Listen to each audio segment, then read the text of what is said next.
नमस्कार. मी गणेश तुकाराम शिंदे आपण सर्वांचं आपल्या अण्णा या यूट्यूब चॅनलवर स्वागत करत आहे. धाराशिव हाशेगावचं, कळंब तालुक्याचं, धाराशिव जिल्ह्याचं आणि मराठवाड्याचं नाव संपूर्ण महाराष्ट्राच्या कानाकोपऱ्यात उंचावेल असं कार्य केलेल्या ग्रामीण साहित्यिक म्हणून संपूर्ण महाराष्ट्रभर ओळख असणाऱ्या प्राध्यापक भास्कर चंदनशिव यांचं आज दुपारी 1:30च्या दरम्यान लातूरच्या दयानंद रुग्णालयात उपचार घेत असताना निधन झाले. ते 80 वर्षाचे होते. ग्रामीण भागातील शेतकरी, कष्टकरी, शेतमजूर यांच्या व्यथा त्यांनी आपल्या कथेत आणल्या आणि खऱ्या अर्थानं ग्रामीण जीवन काय असतं याचं दर्शन त्यांनी आपल्या साहित्यातून घडवलं होतं. त्यांची लाल चिखल ही कथा तर फार गाजली आणि या लाल चिखल समावेश डॉक्टर बाबासाहेब आंबेडकर मराठवाडा विद्यापीठ शालेय अभ्यासक्रमात 10वी आणि 12वीच्या पुस्तकात करण्यात आलेला होता. मातीशी आपलं नातं कायम ठेवलेले असे प्राध्यापक भास्करराव चंदनशिव यांची जे लाल चिखल ही कथा सर्वत्र गाजली, त्या लाल चिखल कथेच्या याच्याप्रमाणेच त्यांचं आज जे निधन झालं ते पण असा प्रचंड मराठवाड्यात पाऊस चालू आहे, त्यातही कळंब परिसरात. आणि आज त्यांचं संध्याकाळी आत्ता त्यांच्यावर अंत्यसंस्कार सुरू असतील आणि तेही चिखलातच पाय तुडवत सर्वांनी त्यांना त्या परळी मार्गावरील स्मशानभूमीपर्यंत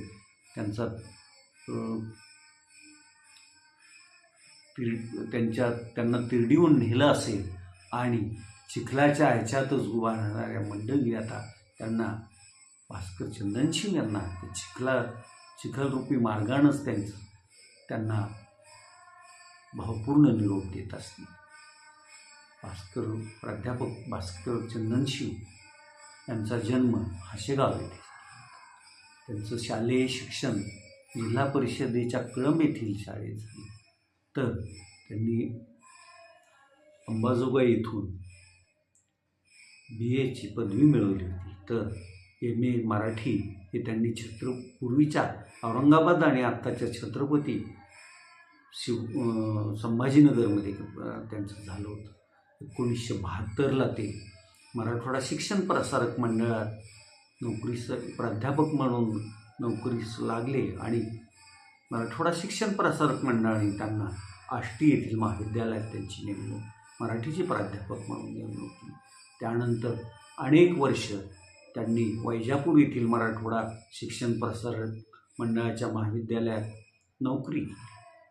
त्यावेळी काही काळ मराठीतले दुसरे मराठवाड्यातलेच आणि तेही पूर्वीच्या एकत्र धाराशिव जिल्ह्यातली रहिवाशी असणाऱ्या प्राचार्य रारव बोरार्डे यांच्या सान्निध्यात तिथे काम करत होते.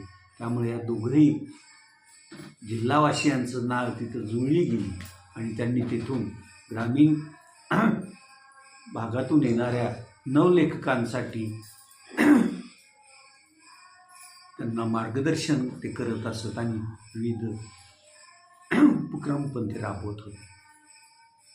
अशा मराठी जगतातील ग्रामीण साहित्यिक म्हणून आपलं नावानं वेगळा असा ठसा उमटवणाऱ्या प्राध्यापक भास्कर चंदनशिव यांना आपल्या अण्णा या यूट्यूब चॅनलतर्फे भावपूर्ण श्रद्धांजली.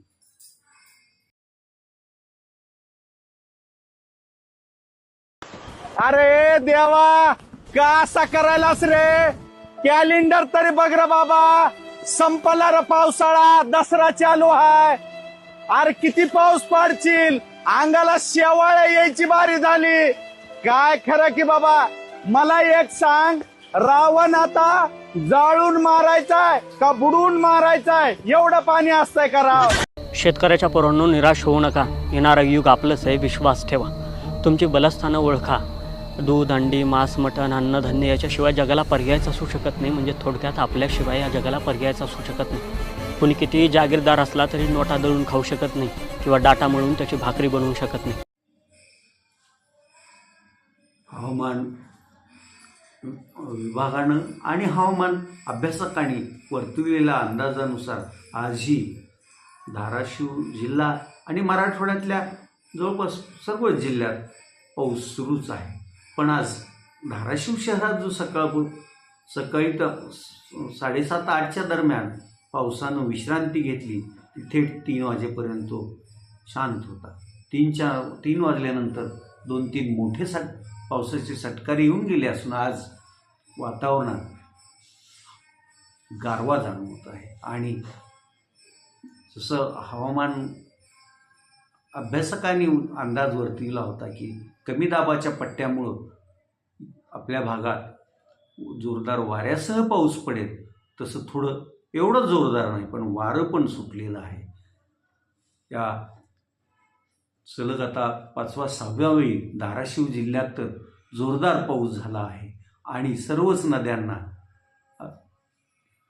सलगच पूर आल्याचं दृश्य दिसत आहे. तिकडं अहिल्यानगर, पाथर्डी, आष्टी, जामखेड या परिसरातही जोरदार पाऊस असल्यामुळं सीना नदी दुथडी भरून वाहत आहे. तिला महापूर आलेला आहे. त्यामुळं परंडा तालुक्यातील सीना कोळेगाव प्रकल्पात प्रचंड असा पाणीसाठा झाला असून आज जवळपास 70 क्युसेक्सच्या यानं पाण्याचा विसर्ग सुरू केला आहे. त्यामुळं साहजिकच सीनेला खालच्या भागातही मोठा पूर आला आहे. त्यातच इकडं चांदणी नदीलाही पूर आहे, उल्फा नदीला आहे. त्यामुळं ह्या नद्या ज्या देवगाव आणि त्या भागात एकत्र येतात, एकमेकात सामील होतात, तिथं तर प्रचंड असा पाण्याचा फुगवटा निर्माण झाला आहे. त्या परिसरातील जवळपास 10 ते 12 गावांचा पूर्ण जगाशीच संपर्क तुटल्याचं सध्या परिस्थिती आहे. तिथं त्यांना मदत करायला जायलाही लोकांना येत नाही आहे. बार्शी परांडा रस्ता, परांडा करमाळा रस्ता, परांडा आंबी पात्रूड रस्ता, परांडा कुर्डवाडी रस्ता, सर्व रस्ते सध्या बंद आहेत. परांड्याचाही तशा अर्थानं संपर्क जगाशी तुटलेलाच आहे. महाराष्ट्रभरातून पूरग्रस्त भागात मदत करण्यासाठी आता लोक आव्हान करत आहेत. मदत गोळा होत आहे आणि ती मदत आता ही मंडळी थेट इथं पूरग्रस्त भागात येऊन देतील असं दिसते. ती धाराशिव आणि लातूर जिल्ह्याची पूर परिस्थिती पाहून बुलढाणा जिल्ह्यातील शेगाव येथील श्री संत गजानन महाराज मंदिर ट्रस्टनं पूरग्रस्तांसाठी मुख्यमंत्री निधीत 1,51,00,000 रुपये देण्याचं जाहीर केलं असून त्यांनी काल तेवढ्या रकमेचा चेक मुख्यमंत्र्यांना सुपूर्द केला आहे. शेगावचं गजानन महाराज मंदिर एवढंच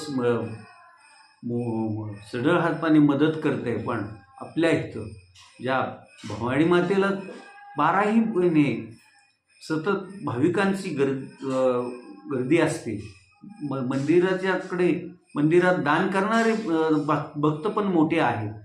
असं असतानाही आपल्या परिसरात या आपण मुख्यमंत्री निधी देणगी देणार आहोत, त्यातली बहुतांशी रक्कम आपल्या जिल्ह्यातीलच लोकांसाठी मदत रूपानं परत येईल हे माहीत असतानाही 1 कोटी रुपयाची मदत देण्याचं काल निर्णय घेतला आहे. मात्र त्या 1 कोटी मदतीचा चेक अद्यापही मुख्यमंत्री निधीकडे पाठवण्यात आलेलं नाही असं समजते. मग समजा अजून चेकच लिहिला नसेल तर परत मंदिर ट्रस्टचे जे अध्यक्ष असलेले जिल्हाधिकारी, सदस्य असलेले आमदार राणा जगजितसिंह पाटील, सदस्य असलेले तहसीलदार यांनी एकत्र बसावं आणि जास्तीत जास्त देणगी कशी देता येईल हे पाहून तसा चेक लिहून तो द्यावा अशीच जिल्हावासियांची मागणी आहे, इच्छा आहे. आता या इच्छेला ते किती हे करतात ते बघूया. त्यांनी परवापासून मात्र परंडा तालुक्यातील पूरग्रस्त भागात महिलांना साड्या वाटप आणि किराणा मालाचं किट वगैरे वाटप करण्याचं तुळजाभवानी मंदिर ट्रस्टनं सुरुवात केली आहे. हे लोकांना दिसून येत आहे आणि लोकही एवढं तरी ठीक आहे असं म्हणून समाधान व्यक्त करत आहे. गेली 2 दिवस पडत असलेल्या मुसळधार पावसामुळे धाराशिव आणि लातूरचा जो नेहमीचा मार्ग आहे तोही वाहतुकीसाठी सध्या बंद आहे. पळसप ते तेर ते पळसप मार्गावरची वाहतूक ही पूल वाहून गेल्यामुळं बंद आहे.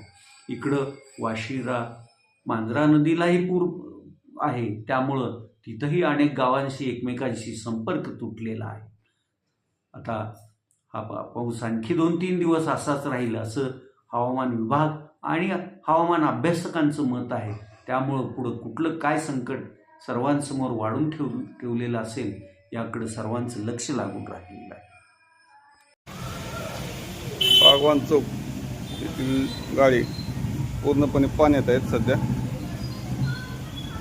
एक पंप दिला आहे सिंगल फेजचा, कमीत कमी 2 पंप लागतात सिंगल फेजचे, त्यावेळेस पाणी निघू शकते. नगरपालिकेनं तत्काळ यंत्रणा राबवावी.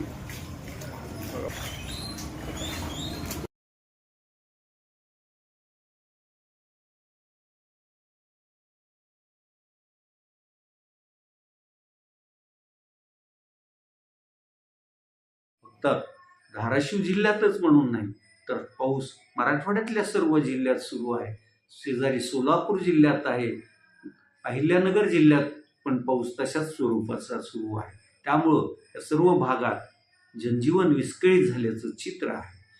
धाराशिव जिल्ह्यातील पूर परिस्थितीची किंवा अतिवृष्टीनं नुकसान झालेल्या गावांची शेताची पाहणी करण्यात खासदार ओमप्रकाश राजे निंबाळकर, आमदार कैलास घाडगे पाटील, आमदार राणा जगजितसिंह पाटील यांच्याबरोबरच भाजपचे जिल्हाध्यक्ष दत्ता कुलकर्णी, माजी जिल्हाध्यक्ष नितीन काळे, शिवसेनेचेही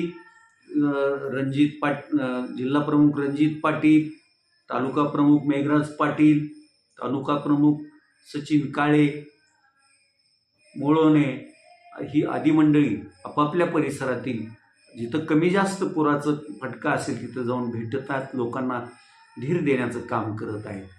एकंदरीत सर्वांनीच मिळून ही संकटात सापडलेल्या आपल्याच बांधवांना धीर देण्याचं, त्यांना मदत करण्याचं कार्य सुरूच ठेवलेलं आहे असं दिसतंय.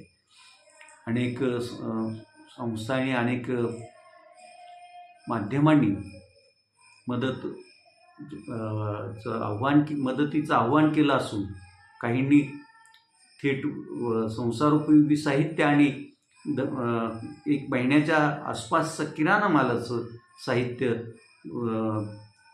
पूरग्रस्तांना आणि अतिवृष्टीग्रस्तांना पोचवित आहेत किंवा पोचविणार आहे.